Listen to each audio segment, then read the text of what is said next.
Good evening and welcome to NTD News. I'm Stephanie Cox. Here are today's top stories. President Biden speaks with family members of the Buffalo shooting victims. He says the shooting was an act of domestic terrorism driven by racism.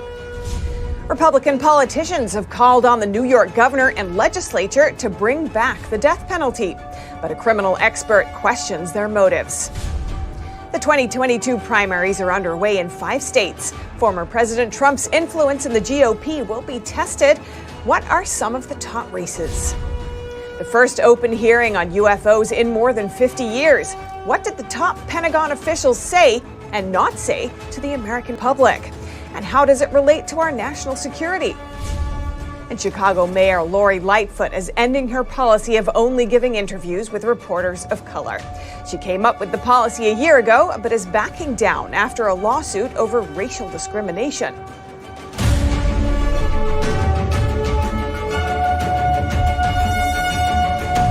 Today, President Biden and the First Lady spoke to family members of Buffalo shooting victims after an 18-year-old man allegedly shot and killed 10 people at the Tops supermarket. The Bidens offered words of empathy to the families, drawing on their experience of losing their own son, Beau. Biden took a few minutes to talk about each of the victims individually. You know, we know it's hard to believe, and you're probably not going to believe it, but I can tell you now, from our personal experience and many others who we've met, the day's going to come, it will come, when your loved one brings a smile as you remember him or her. As you remember her, it's going to bring a smile to your lip before it brings a tear to your eye. Biden called the shooting an act of domestic terrorism fueled by an ideology rooted in fear and racism. He said lost and isolated individuals fear being replaced by the other. Biden also said people cannot remain silent when faced with violent acts, as the nation's strength is in the protection of God-given rights. It's the idea of our nation, that we're all children of God. All life, liberty, our universal goods, gifts of God. We didn't get it from a government, we got it because we exist. And we're called upon to defend them. New York Governor Kathy Hochul, Senate Majority Leader Chuck Schumer, Senator Kirsten Gillibrand, Congressman Brian Higgins, locally elected officials, and faith leaders offered condolences to the victims' families. Meanwhile, investigators are examining the motive of the Buffalo attack and if any early warning signs were missed. NTD's Jeremy Sandberg has more. A mass shooting at the Tops Friendly Market in Buffalo took the lives of 10 people on Saturday. Now, investigators are trying to form a clear understanding into the motives of the massacre and if anything could have been done to prevent it.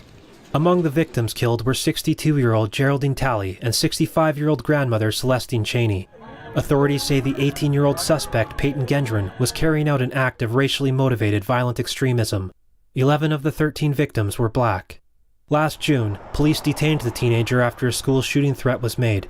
Gendron talked about murder and suicide when a teacher asked about his plans after school ended. He was given a mental health evaluation and released after 1.5 days. It is not clear if New York's red flag law could have been used, a law that bars people from owning guns if a judge determines they have a mental defect or have been forced into a mental institution. An evaluation alone does not trigger the prohibition. Authorities did not say when Gendron acquired the weapons used during the attack. Evidence suggests Gendron was conducting reconnaissance and demographic research in the area prior to the attack. He had to travel about 200 miles from his home in Conklin, New York. Information has also come as a result of some of this investigation that the individual was here a few months ago, back in early March. Buffalo police say authorities are examining a 180-page manifesto posted online that appears to have been written by Gendron. Federal authorities are working to confirm the authenticity of the document. Investigators are searching through physical evidence, phone records, computers, and online postings. Officials say other threats have popped up on social media.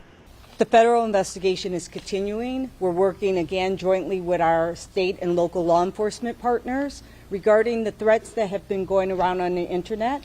Buffalo Mayor Byron Brown says authorities are staying on guard for copycats. Buffalo Police and our partnering law enforcement agencies standing here are investigating these social media posts and will prosecute if necessary. Authorities suspect Gendron was planning to continue his attack, possibly at another store nearby.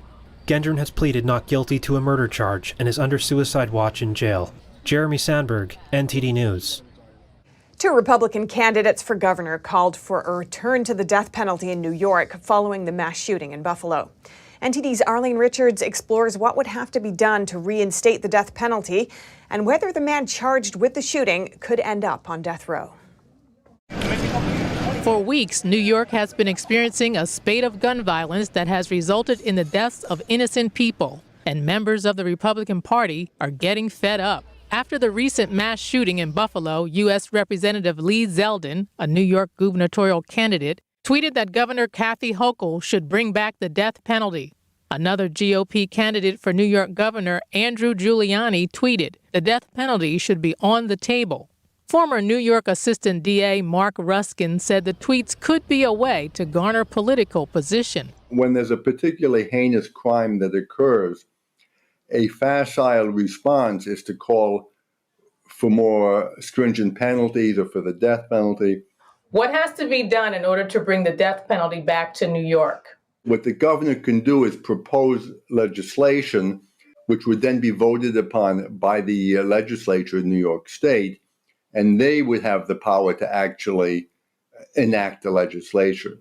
Robert Blecker, a criminal law professor, said in an email, "For New York to reenact a death penalty statute would require a seismic shift in the political landscape." He said under the federal death penalty statute, the racist multiple killer qualifies. But Ruskin says there's a long road between charging someone and sentencing him to death. If he's found due to mental defect incapable of having, formulated the intent necessary for criminal conviction, that could be a logical defense in a case like this, and may result in a situation where he would certainly not be executed. New York officials have charged shooter Peyton Gendron with first-degree murder, which could result in a life sentence. Arlene Richards, NTD News, New York. Former President Donald Trump's influence in the Republican Party will be put to the test again today. Here's who to watch for as voters in 5 states cast their ballots in primary elections. NTD's Jeremy Sandberg has the story. In Pennsylvania, the race for Republican Senate nominee pits celebrity Dr. Mehmet Oz, who is endorsed by former President Donald Trump, against David McCormick, a former hedge fund CEO. Kathy Barnett is also high on the list of frontrunners, trailing just behind Oz and McCormick. The conservative commentator has come on strong lately with a pro-life message. On the Democratic side, 52-year-old frontrunner John Fetterman suffered a minor stroke last week. The lieutenant governor is still hospitalized but says he is on his way to a full recovery.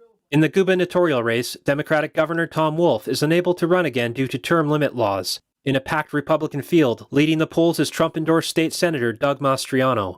In North Carolina, Trump-picked Ted Budd is in a strong position to win the GOP Senate nomination. His main rivals are former U.S. Representative Mark Walker and former Governor Pat McCrory. McCrory is known for signing the so-called bathroom bill in 2016, which mandated gender-specific bathroom use in North Carolina government buildings. Sherry Beasley, the former Chief Justice of the state Supreme Court, is the frontrunner in the Democratic Senate primary. If she wins in November, she will become North Carolina's first black U.S. Senator. In Kentucky, 2 lawmakers are vying to replace retiring Congressman John Yarmouth, the state's only Democrat in Congress. The race is between State Senator Morgan McGarvey and State Representative Attica Scott. Several Republicans are also running for the seat, despite their underdog status. In blue-leaning Oregon, the 2 leading Democrats in the gubernatorial primary are Tina Kotek, former Speaker of the State House, versus Tobias Reed, the state treasurer who has positioned himself as a moderate. While in Idaho, a heavy Republican state, the gubernatorial race will likely be settled by the GOP primary. Conservative Governor Brad Little is up against the Trump-backed candidate, Lieutenant Governor Janice McGeehan. In the race for Idaho Attorney General, 5-term incumbent Lawrence Walden is facing a tough primary challenge from former U.S. Representative Raul Labrador. Jeremy Sandberg, NTD News. Commissioners in Pennsylvania's Lancaster County voted to remove the county's lone ballot drop box the day before the primary election. But there is heated debate over the decision. Instead of placing absentee ballots in the drop box located just 3 steps inside the door of the county building, voters will have to walk about 30 steps into the building to get to the Board of Elections office. There, they will hand their ballot directly to one of the workers. Around the nation, the use of unmanned drop boxes has met with scrutiny amid evidence of suspected fraud. An investigation by Pennsylvania's Lehigh County found hundreds of people putting multiple ballots into unmanned drop boxes. An organizer with the advocacy group Lancaster Stands Up sent a group email to rally Democrat support. He said that by removing the drop box, commissioners are making it confusing and difficult for voters to cast a ballot so close to an election. Top Pentagon officials testify today in a rare hearing on unidentified flying objects. What are they disclosing, and why are they refusing to say more? Let's take a look. An observation in real time. There it was. Unveiling clips of unexplainable floating objects, top Pentagon officials testified in the first public hearing on UFOs in more than half a century. And is this one of the phenomena that we can't explain? I do not have an explanation for what this specific object is. Officials confirmed that most of the observed unidentified aerial phenomena, or UAPs, were physical objects, but they offered little confirmation on what those objects actually are, or whether aliens really exist. Yet Scott Bray, Deputy Director of Naval Intelligence, said sightings are frequent and continuing, and often occur in military training areas. When asked if U.S. aircraft have ever collided with these strange objects, We have not had a collision. We've had at least 11 near misses, though. the Tuesday hearing follows a government report in 2021 that recorded 144 cases of UAPs since 2004, with all but one of them unresolved. Bray said among these cases there are a small handful in which there are flight characteristics or signature management that we can't explain with the data that we have. We'll continue. Those are obviously the ones that are of most interest to us. Lawmakers focused more on national security, expressing concerns that some phenomena could be foreign adversaries like China and Russia deploying breakthrough technology in American airspace. UAPs are unexplained, it's true, but they are real. They need to be investigated, and many threats they pose need to be mitigated. Bray said China has established its own version of the UAP task force and that the U.S. is sharing findings with certain countries. This prompted a warning from lawmakers. Be careful who we share our data with, and don't necessarily trust some of the data we may get from someone else. Pentagon officials also noted challenges in balancing between transparency and secrecy in this open hearing, which was followed by a closed-door session. We do not want potential adversaries to know exactly what we're able to see or understand, or how we come to the conclusions we make. While sparing other details in the open session, Bray said the number of reported UFO encounters had grown to about 400 since last year's report, thanks to a reduced stigma around the topic. On Monday, the trial of Clinton campaign lawyer Michael Sussman finally began. Judicial Watch President Tom Fitton told Fox News someone may go to jail. NTD's Arlene Richards reports. This is all going to be playing out for the American people, and it's been playing out for years. The moment many have been waiting for has finally arrived. The jury has been selected for the trial of Clinton campaign lawyer Michael Sussman. Sussman allegedly lied to FBI agents regarding receiving payments from the Clinton campaign. Judicial Watch President Tom Fitton said special counsel John Durham will have a hard time convincing the Washington jury. To the degree Trump comes up more in this case, or even Hillary Clinton, the less likely Sussman may see a guilty verdict. Fitton told Fox News a lot of evidence shows the Clinton campaign's direct involvement in what he called big lies. So it's really hard for Hillary Clinton to escape accountability, however limited, as you highlight, in this case for the criminality targeting President Trump.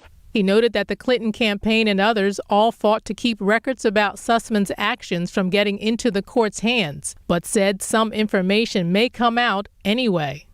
Arlene Richards, NTD News, New York.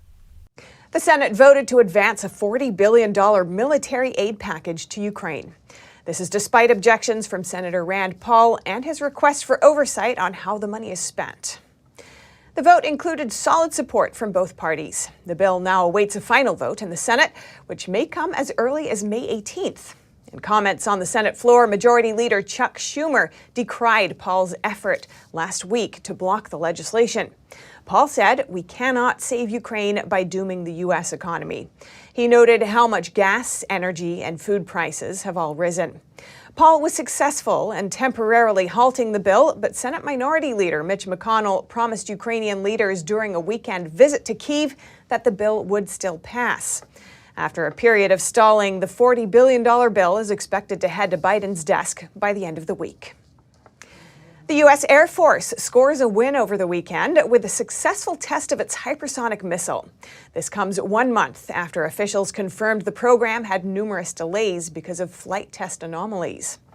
According to the Air Force, the air-launched rapid response weapon was released from a B-52H bomber Saturday and reached hypersonic speeds. The ARRW uses a booster rocket to hit speeds higher than 5 times the speed of sound, and a glide vehicle separates from the booster and rapidly heads toward its target.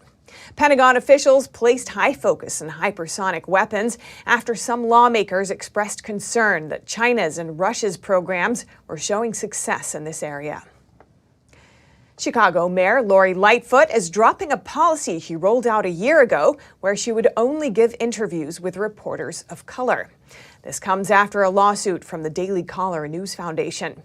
Here are the details. The Daily Caller News Foundation and reporter Thomas Catenacci announced Monday that Chicago Mayor Lori Lightfoot has agreed to drop her race-based interview policy. In May 2021, Lightfoot announced that she would be providing one-on-one interviews exclusively with reporters of color. This was to celebrate her 2 years in office. Here's how she defended her policy back then. When I look out at across this podium, as I'm doing now, I don't see much in the way of diversity. The fact that the City Hall press corps is overwhelmingly white, has very little in the way of diversity, is an embarrassment. We are a city that is almost 3/4 people of color. I believe that the City Hall press corps needs to reflect the diversity of our city. Catenacci, who is white, says Lightfoot denied his interview request in May of last year. The reporter and the Daily Caller then filed a lawsuit in a U.S. district court, arguing that the mayor violated their First Amendment and 14th Amendment rights. The Daily Caller agreed to dismiss the lawsuit after Lightfoot's office stated in a legal filing that it would not racially discriminate in the future. The chairman of the Daily Caller commented, "A government official discriminating based on race is as wrong as it gets. We are relieved that she finally relented." Coming up, Elon Musk throws more cold water on the Twitter deal. He says unless he gets the actual number of fake accounts, the deal is off. And you might not have known that thousands of Americans who played a crucial role in World War II were never recognized as veterans. Now, Congress is awarding medals to those men who risked their lives 77 years ago. NTD's Melina Weisskopf will tell us their stories after this short break.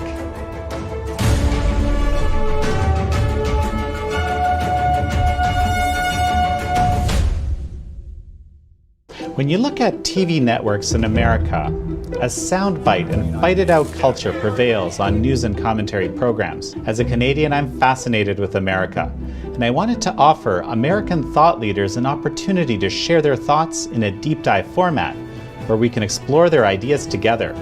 And so American Thought Leaders was born. The world's most brilliant thinkers believed that open discourse was the key to greatness. However, all around the world, we see that discourse is being stifled and political agendas have subverted media.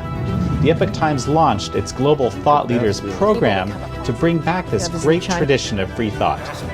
As the host of American Thought Leaders, every week I interview some of the most intriguing minds on the most pressing issues of our time. Be sure to check out our new episodes every week.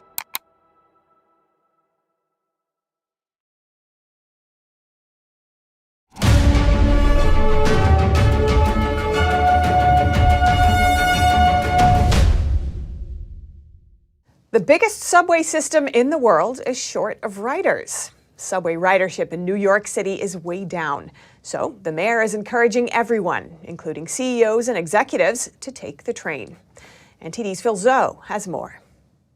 New York City's mayor says, get on the train. New York is back. He wants everyone, including executives like the CEO of Chase Bank, to take the subway to work. So why not? There's a lot more violence now. I spoke to Kelly Herridge, a designer in New York. She used to take the subway occasionally. Now she takes it even less. But our mayor doesn't do anything to make it better. Crimes are up over 30% compared to before the pandemic. Well, shootings are definitely up. I don't think just in New York City, but nationwide. Joseph Imperatrice is the founder of Blue Lives Matter, a nonprofit for police officers. We're seeing individuals become victims every single day. That shouldn't be the case. We need to go out there, remove the bad people from the equation, and make our city streets safer. There used to be over 5 million people taking the subway every weekday, but now that number has fallen over 40%. I don't take the subway really. I mostly ride my bike, but I use it in the winter if I'm in the city. Pablo Corradi is a photographer who moved to New York 20 years ago. He has a more positive vibe towards the city. It's kind of back to normal. I mean, I see a lot of people in the streets. I see a lot of people in New York City. You're going to kick homeless people out of the subway and now put them on the streets and not provide anything to help. It's not helping in any way. It's making things worse. The current New York City mayor says he's speaking to a former New York City mayor, Michael Bloomberg, almost every week to get advice on how to eliminate crime in the city. Phil Zhou, NTD News, New York. Elon Musk is calling on the U.S. Securities and Exchange Commission to investigate the number of fake and automated accounts on Twitter. He says the deal is on hold until the ratio of real accounts to fake accounts can be verified. Earlier this week, he asked how companies are supposed to know the value of advertising on Twitter if they can't tell exactly how many real people actively use the platform. Twitter is a publicly listed company, so it has to file certain numbers with the Securities and Exchange Commission, or SEC. As part of its filings, it estimated that less than 5% of all active accounts are fake. Musk has floated the idea that over 50% are fake, or even more. He says it's impossible to know for sure without verifying. Musk appears to believe that he can pull out of the $44 billion deal if it turns out the platform isn't as popular as Twitter says. But experts say it's not so easy. Apparently, Musk could have raised this concern before he made his bid, but he declined. Others say he wants an excuse to pull out of the deal. At a recent event, Musk said he's committed to the deal, but may try to get a cheaper price. At the beginning of the saga, Musk said it wasn't about the money, it was about safeguarding freedom of speech. Twitter has censored high-profile accounts, including former President Trump's. And as stocks fall, Warren Buffett is using the opportunity to go on a buying spree. Now we know what he's bought so far. NTD's Faye Corder has more. Amid all the market chaos, Warren Buffett is going on a buying spree, throwing the most cash he's thrown into the stock market since 2008. $41 billion in net stock purchases in the first quarter. When the stock market has declined quite sharply this calendar year, during the first quarter, it provided him with a lot of opportunities.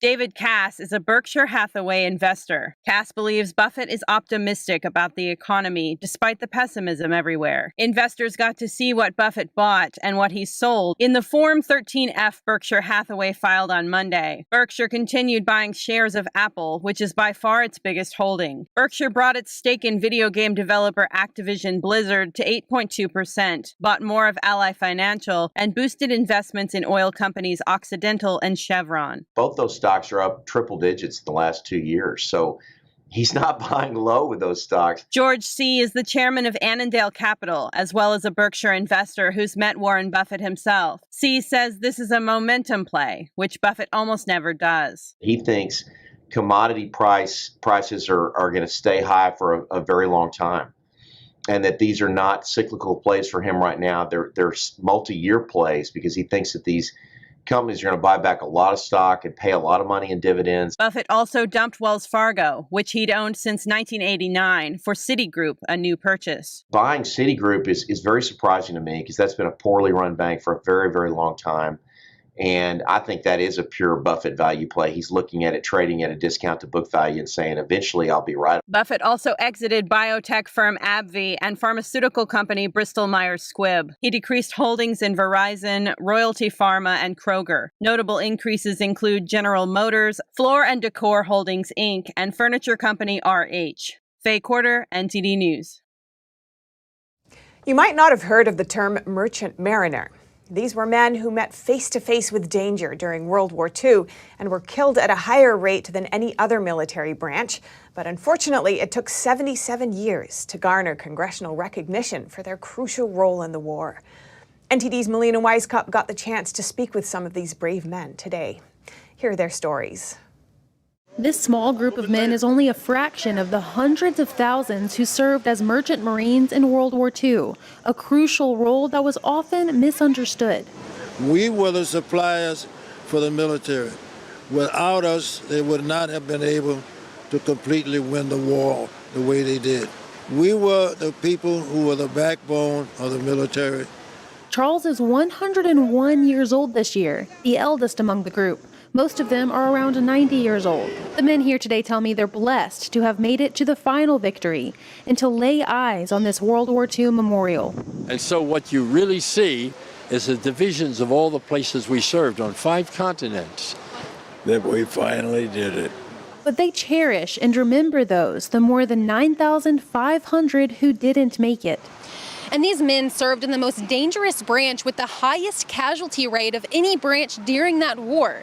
One veteran tells me that 1 out of every 26 men died in the line of duty, with at least one ship sinking every day. Well, the most scariest thing was I was in a convoy. Several ships ahead of us got torpedoed, and guys were in the water and you couldn't help them. Yeah, you never knew when submarine was going to put a torpedo in you. But fortunately, I didn't suffer that. While these men faced uncertainty of life during every day of their service, they were unfortunately not met with the same recognition when they made it home. And that kind of hurt. We come home and everybody else is having a parade, participating in a parade, and we're on the sidelines. We weren't even invited to be in the welcoming home parades. But we live with it. It took 43 years for the servicemen to get the recognition from the government as veterans. Many of them were as young as 16 years old when they joined. And what happened, the ships were knocked off so rapidly that they had to keep recruiting. And by the end of 1943, nothing left to recruit, so they reduced the age to 16. And how do they feel about the war in Ukraine going on now? We're going backwards and living in this world. I think people need to learn how to get along. Tomorrow, Congress will officially honor and recognize these men, along with the 1,500 who are still living. The role of a merchant mariner will at last be recognized for the hardship and sacrifice that these men lived through 77 years ago. Reporting in Washington, D.C., Melina Wisecup, NTD News. Coming up, a new drug smuggling passage was discovered during a federal drug investigation. Authorities say it stretches from Mexico to San Diego. And in the NBA, a rivalry renews tonight. NTD's Dave Martin recounts the long history of what's made the Celtics Heat battles so remarkable. That and more coming up.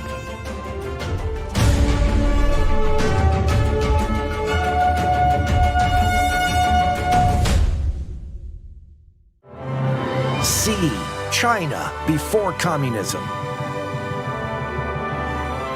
Behold a splendid culture reborn, filled with beauty, majesty, and a powerful message of hope. Come see the performance that has touched the hearts of millions, live on stage. Coming to Jones Hall, June 3rd through the 5th. shenyun.com/Houston, 877-663-7469. Secure, the true solution for your digital privacy and security. Secure is a private and secure messaging and email solution hosted in Switzerland, using military-grade encryption and Swiss privacy laws, giving you true privacy. Secure is 100% private and does not collect or sell any of your personal data. Secure's Helix technology connects you securely to our Swiss servers without the need of a VPN, guaranteeing privacy and security for all your communications. Secure Messenger doesn't require your phone number or any personal data that hackers target. Chat by Invites allows you to chat privately and securely with anyone outside of your secure network without the need for others to download Secure. Secure Send offers you a private and secure way to email anyone outside of Secure. You won't find this level of privacy or security on any other email or instant messaging application. Visit secure.com. Regain and protect your privacy today.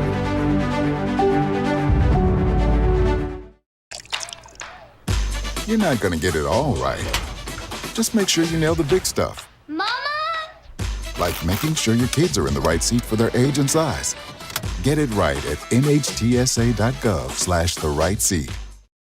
In every country, communism gains power. Authoritarianism and death followed in its wake. As an investigative journalist, I want to understand why.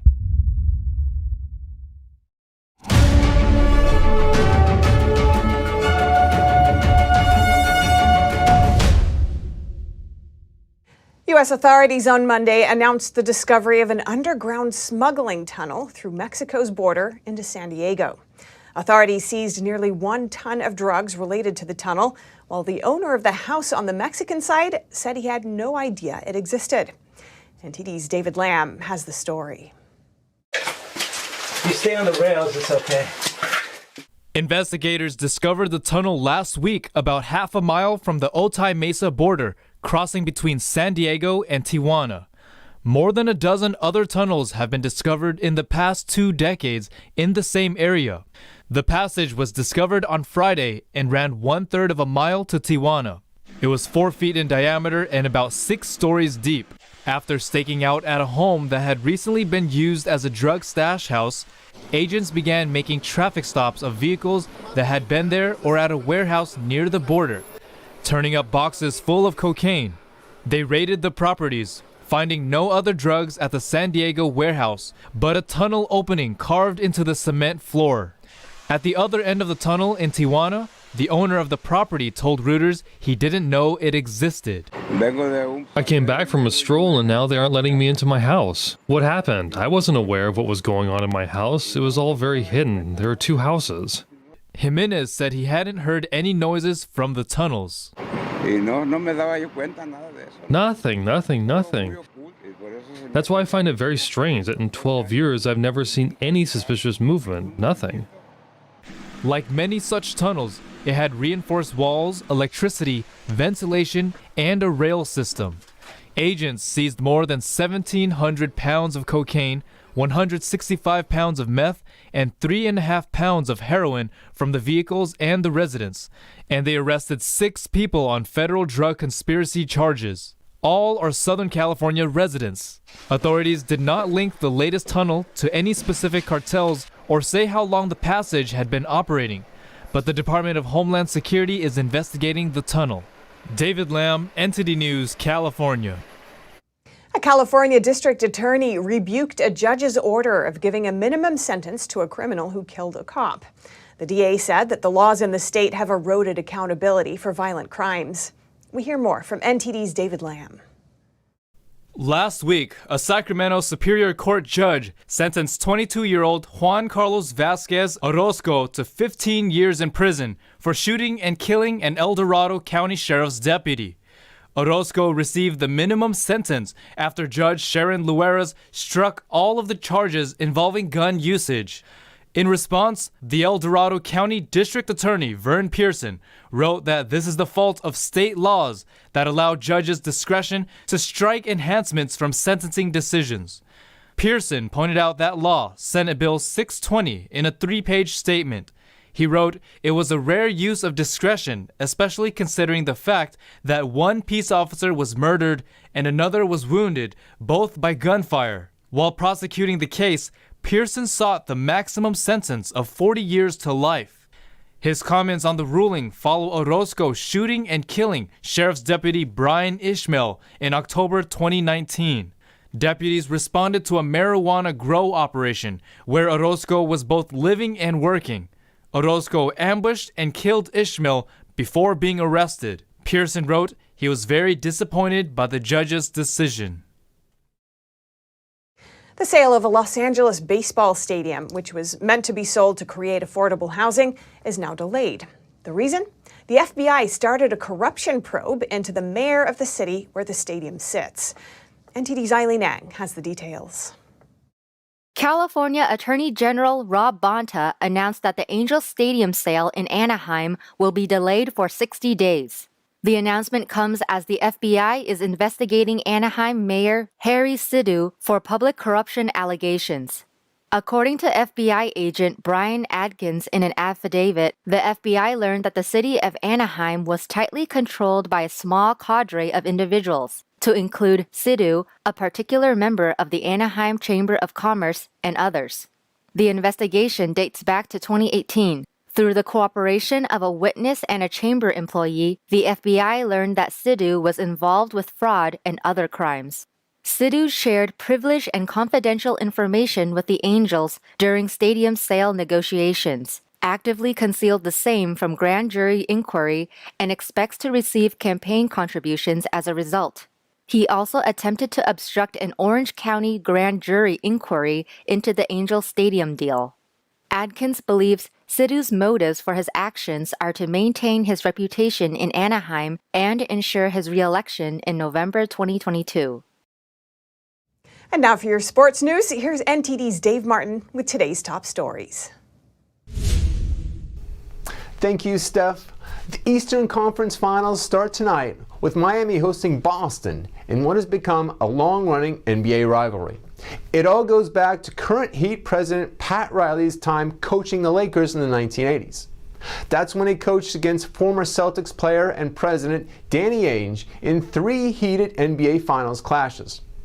Ainge, later on as Celtics president, would go on to create the first recognized 3-superstar team in 2007 when he traded for Kevin Garnett and Ray Allen to team up with Paul Pierce. The trio won the title in 2008 and made the NBA Finals again 2 years later. Miami, with Riley as president, then copied the formula in 2010, attracting LeBron James and Chris Bosh in free agency to team with Dwayne Wade. The result was a juggernaut that in 2011 advanced past Boston for the first time in James or Wade's career. Miami won the rematch again the following season en route to back-to-back NBA titles. The second of those was one with Ray Allen, who signed with Miami in free agency in a stunning move that caused a long-running feud between him and his former teammates. A year later, in a nondescript regular season matchup, the rivalry boiled over into the press as Riley publicly told Ainge to shut up regarding James' complaints about officiating and claimed Ainge was the biggest whiner as a player. After the season, Ainge traded away an aging Garnett and Pierce for draft picks that ultimately led them to selecting current Celtic stars Jason Tatum and Jaylen Brown. 2 years ago, the 2 rebuilt teams met in the conference finals, with Miami winning in 6. Tonight, the rivalry renews. In the NHL, round 2 begins tonight with a pair of game 1s. First, the Sunshine State rivalry renews as Florida hosts 2-time defending champion Tampa Bay in a rematch of last year's first-round series. The Lightning had to come back from a 3-2 deficit against Toronto in the opening round this year to keep their dreams of a three-peat alive. Florida, on the other hand, beat Washington in 6 for their first playoff series win since 1996. In the nightcap, the Avalanche host the Blues. Colorado, which won the Central Division, has lost in this round each of the past 3 seasons and hasn't advanced to the conference finals since 2002. St. Louis placed 3rd in the Central but finished the season on a hot streak with 14 wins in their last 20 games. The Blues are in the second round for the first time since winning the Stanley Cup in 2019. The Preakness, the second leg of horse racing's Triple Crown, is set to run this weekend, with Epicenter as the betting favorite to win at 6-5 odds. Epicenter finished 2nd in the Kentucky Derby to Rich Strike, but the Derby winner won't be racing this weekend as the owner wants to rest the colt in preparation for next month's Belmont Stakes. This marks the second time in 4 years the Derby winner won't be in the Preakness, as 2019 Derby winner Maximum Security was eventually disqualified for interference. That's all for sports news today. Back to you, Steph. Thanks, Dave. Coming up, the brother of the slain Al Jazeera journalist speaks about the chaos seen on video at the funeral for his sister. He accuses Israeli police of a brutal attack. And Russian President Vladimir Putin appears to have changed his position over Russia's objections to Sweden and Finland potentially joining NATO. He now says Moscow has no issues with them entering the U.S.-led military alliance. Find out more after this short break.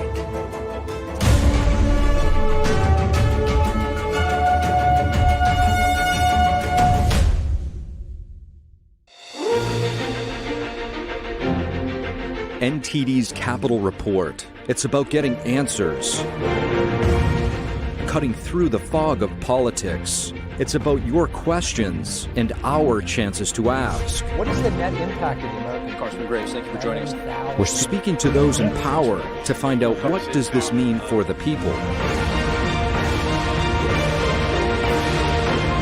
We're here so you are in the know.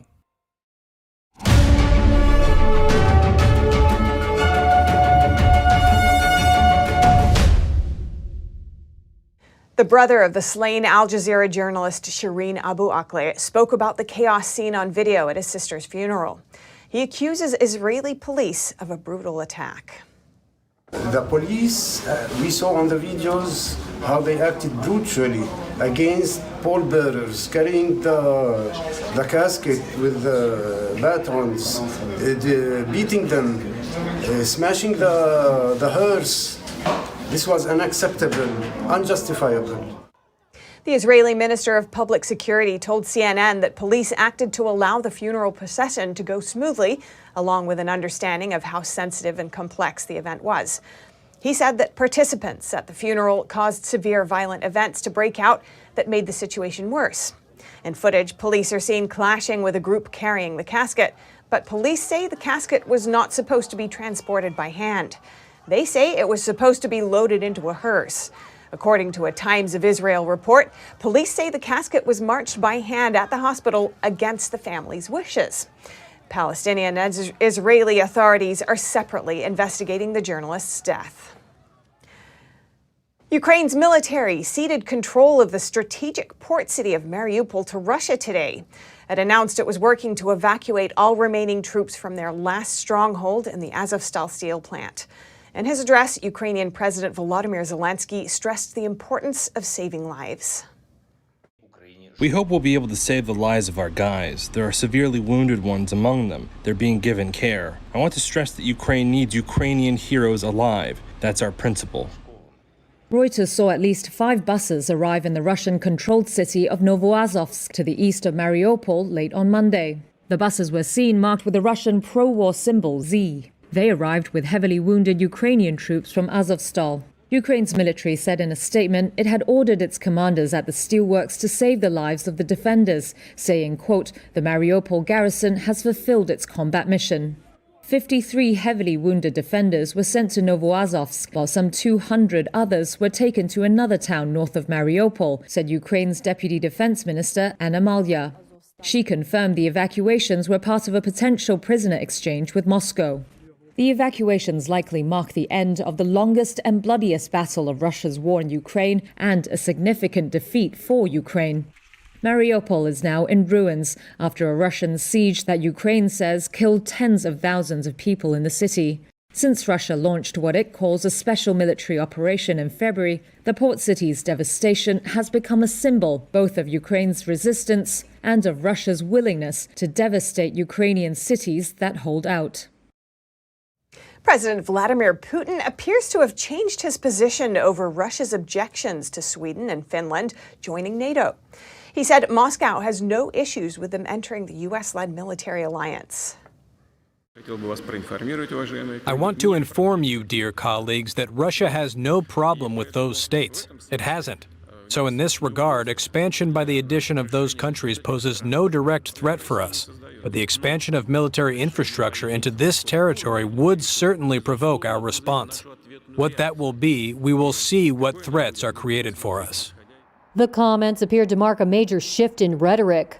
Moscow for decades has cast NATO expansion as a direct threat to Russia's security, including citing it as a justification for the invasion of Ukraine itself. Russia's invasion has shaken up Europe's security architecture and forced Sweden and Finland to choose sides after staying out of NATO during the Cold War. Finland and Sweden now say they want the protection offered by NATO's treaty, under which an attack on any member is considered an attack on all. Swedish Prime Minister Magdalena Andersson made the announcement Monday. Our 200-year-long standing policy of military non-alignment has served Sweden well. But the issue at hand is whether military non-alignment will keep serving as well. And Russia's unprovoked invasion of Ukraine is not only illegal and indefensible, it also undermines the European security order that Sweden builds its security on. Swedish and Finnish officials have said Putin has only himself to blame for their decisions to join NATO. But the plans might be hitting a snag. NATO member Turkey said it would not approve either bid, with Turkish President Tayyip Erdogan saying Monday that Sweden and Finland should not bother sending delegations to Ankara to persuade Turkey. Sweden and Finland need each of NATO's 30 members to approve their applications. The UK's Postal Service wants to start delivering mail by drone to isolated communities. The Royal Mail plans to create 50 new routes that would take letters and parcels to remote islands, bringing a new meaning to the term airmail. Here's more on this story. The UK's postal delivery service, the Royal Mail, plans to introduce 50 postal drone routes to some of the nation's most remote communities. The planes are able to fly autonomously. They don't need to carry a pilot on board. One of the benefits of that is they burn less fuel than a conventional aircraft. They connect up with our postmen and postwomen who will be able to deliver the items. The company expects to use up to 200 uncrewed aerial vehicles over the next 3 years. The first routes will be to places like the Hebrides, Shetland Islands, and Orkney Islands in Scotland, as well as the Isles of Scilly off the south coast of England. Locals welcome the development. It could take up to a week or more even sometimes to get deliveries. The drone has the potential to speed things up tremendously, and that can only be better for the Isles of Scilly. The project is a partnership with the logistics drone company Windracers. Royal Mail has already carried out over 4 trials over the last 18 months. The UAVs can carry up to 220 pounds of mail for 2 daily return flights between islands. The project now needs to be approved by the UK's Civil Aviation Authority before it can get off the ground. Coming up, the Cannes Film Festival returns for its 75th anniversary after the event was cancelled in 2020 and scaled back in 2021 due to the pandemic. And we'll take a closer look at the works of Italian artist Piranesi, who's famous for his etchings of Rome.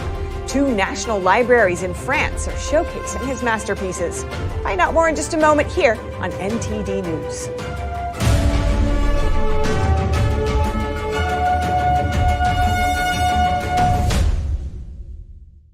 Hello, I'm Mike Lindell, inventor of MyPillow. Thanks to your support, you've helped make MyPillow become one of the fastest growing companies in America.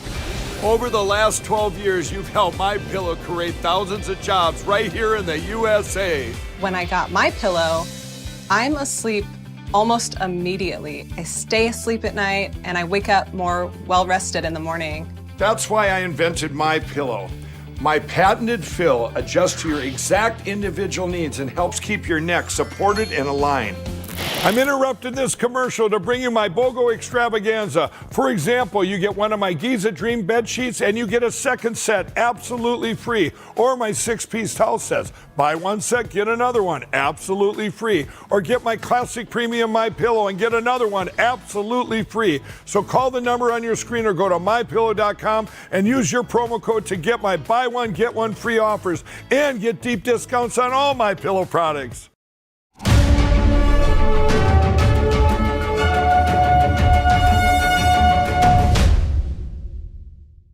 The Cannes Film Festival is set to return in a big way for its 75th anniversary. The world-renowned event was cancelled in 2020 and scaled back in 2021 due to the pandemic. The Cannes Film Festival is rolling out the red carpet Tuesday, and this year's roster of films is sure to impress. I honestly think this is one of the best Cannes lineups in years. I mean, you've got a couple of really big Hollywood movies, Top Gun Maverick, which has been waiting 2 years to hit theaters because it was delayed because of COVID, held back. It's finally going to come out and be shown here on the red carpet. You've got Elvis, a Baz Luhrmann film about the king of rock and roll, so promises to be a huge sort of spectacular. And it's expected to be a star-studded event. This year, it seems to be that everyone who has a film here, all the stars, have confirmed their flights. Nobody wants to stay away. Everyone wants to sort of come back for this this moment, sort of this, I don't know, reawakening of cinema here in Cannes. So I think it's going to be an amazing red carpet. If this year's Cannes is a huge success, it could bode well for the future of the movie industry. After the pandemic kept audiences from enjoying films at theaters. When I've been talking to independent producers, independent financiers, cinema owners in different countries, they say they're really excited. They think people will come back to theaters. They think the sort of streaming boom doesn't mean that cinema is dead. And I think we're going to see a lot of business being done here, and hopefully in the coming months, a lot of sort of box office successes that started here in Cannes. This year's festival will take place amid the war in Ukraine. The event's organizers have banned Russians with ties to the government from attending. Andrew Thomas, NTD News. In France, 2 national libraries showcase the work of Italian artist Piranesi. An architect, but foremost an artist, who some say dreamed and drew the perfect architecture following the most refined antique art standards. It's a source of inspiration that still stands almost 250 years after his time. NTD's France correspondent David Vives has the story. What if this fountain, these statues, this obelisk, or this monument were not created by their builders, but rather remembered by them? What if these craftsmen did not create, but only brought back scenes from memory of past times and past worlds? This theory might hold for Italian artist Giovanni Battista Piranesi, who once said that creating is remembering. The artist is being celebrated at 2 libraries that stand side by side, the Institute of France and the Mazarin Library, with an exhibition of his gravures. At the end of the 18th century, the 2 library directors bought almost all of the drawings of the famous Italian artist for a purpose. We had the chance to own almost all 1,200 engraved plates from Piranesi. At the time, the library directors purchased it to educate the taste and the art of young French people. The exhibition, entitled A Dream in Stone and Ink, showcases the fascinating imagination of Piranesi.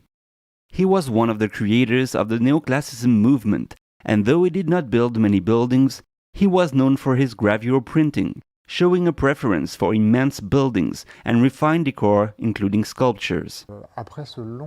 If we get back to the 18th century, it is obvious that the legacy of antiquity is something unmatched. This is the canon of beauty.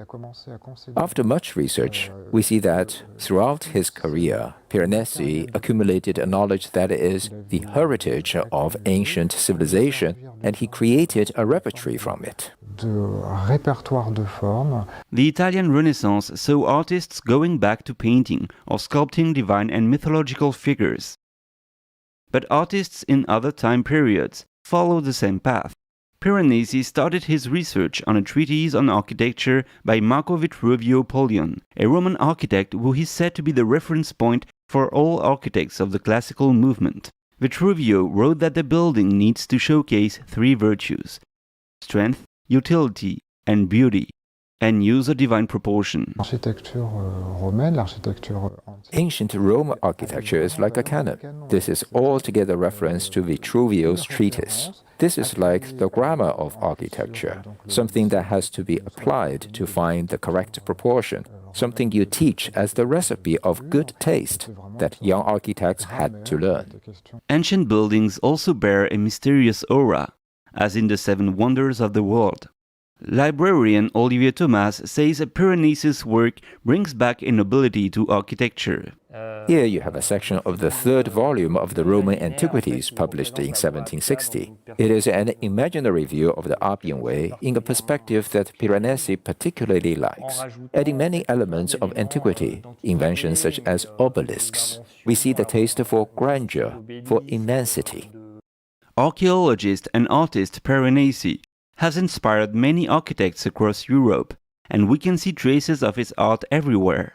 For example, English architect Sir John Soane, who designed the Old Bank of England, studied Piranesi's work. Thomas said he not only inspired architects in the UK, but also others. We see Piranesi's influence over British architects such as Robert Adam, but also in British literature in 1760 through the Gothic-style novel, a genre that is created by Horace Walpole with The Castle of Otranto. David Vives, NTD News, Paris.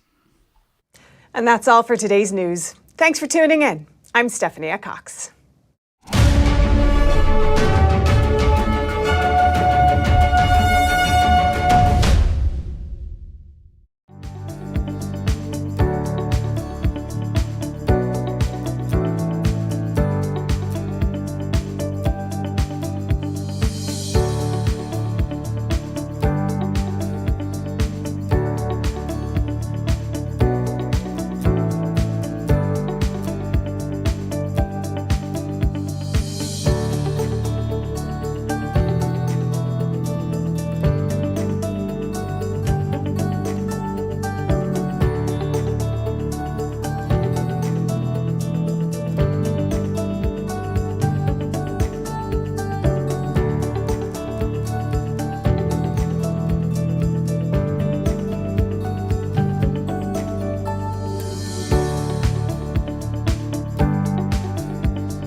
Thanks for watching us on YouTube. Did you know YouTube only keeps selected videos on its platform? So if you want to make sure you get the full picture, just subscribe to our newsletter. Go to newsletter.ntd.com and sign up. It's free.